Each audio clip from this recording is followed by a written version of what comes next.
కడప జిల్లా ప్రొద్దుటూరులో మాజీ ఎమ్మెల్యే రాచమల్లు శివప్రసాద్ రెడ్డి సంచలన వ్యాఖ్యలు చేశారు. డిఎస్సి అక్రమాలపై జగన్ సిబిఐ విచారణ కోరడంతోనే ఈడీ సోదాలు జరుగుతున్నాయని ఆరోపించారు. ప్రజల దృష్టి మరల్చేందుకే సోదాలు చేస్తున్నారని విమర్శించారు. ఇక డిఎస్సి నియామకాల్లో అవినీతి జరిగిందని ఆరోపించిన రాచమల్లు వచ్చే అక్టోబర్లో ప్రజలు ప్రభుత్వానికి బుద్ధి చెబుతారని అన్నారు.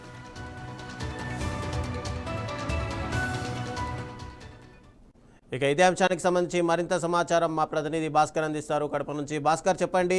ఒకవైపు చూస్తుంటే కనుక రాచమల్లు గత కొన్ని రోజుల నుంచి బయటికి వచ్చి తన వ్యాఖ్యలు అటు హాట్ టాపిక్గానే మారుతున్నాయి. అయితే ఇప్పుడు ఏకంగా ఈడీ సోదాలను అటు జగన్ డిఎస్సికి లింక్ పెడుతూ మాట్లాడారు. అక్కడి టోటల్గా రాచమల్లు వ్యాఖ్యలపైన అక్కడి టీడీపీ నేతలు స్పందించారా?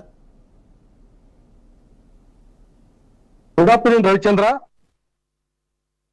ఈడీ వ్యాఖ్యలపై కడప జిల్లాలో మొట్టమొదటిసారిగా రాచమల్లు ఎమ్మెల్యే ప్రసాద్ రెడ్డి స్పందించడం జరిగింది.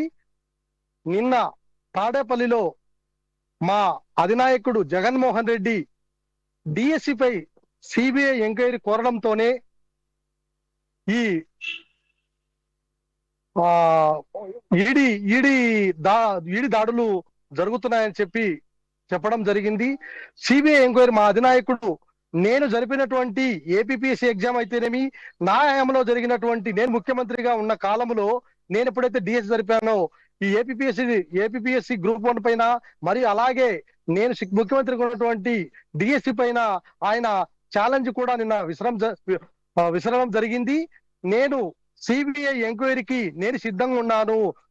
చంద్రబాబు కొడుకు 2025 సంవత్సరం డిఎస్సిలో జరిగినటువంటి దానికి మీరు ఎవరైనా సరే సిబిఐ ఎంక్వైరీ ఇవ్వడానికి మీరు సిద్ధమా అని చెప్పి సవాలు ఇచ్చినటువంటి వ్యాఖ్యలకు ఉదయం 5 గంటలకే ఈడీ సోదాలు నిర్వహిస్తున్నారని మహాకూటమి ప్రభుత్వంపై రాచమల్లు ఒక రకంగా ఈ ప్రభుత్వం పైన ఫైర్ అవడం జరిగింది. డిఎస్పి అక్రమాలపై జగన్ సిబిఐ ఎంక్వైరీ కోరినందుకే నేను ఉదయం 5 గంటల నుండి ఎంపీ అవినాష్ రెడ్డి ఇంట్లో, అలాగే దేవిరెడ్డి శంకర్ రెడ్డి ఇంట్లో ఈడీ సోదాలు చేశారని, ఇదంతటిని కూడా ప్రజలను ప్రజలను తప్పుదో పట్టించడానికి అని చెప్పి రాచమల్లు గారు ప్రభుత్వాన్ని విమర్శిస్తున్నారు.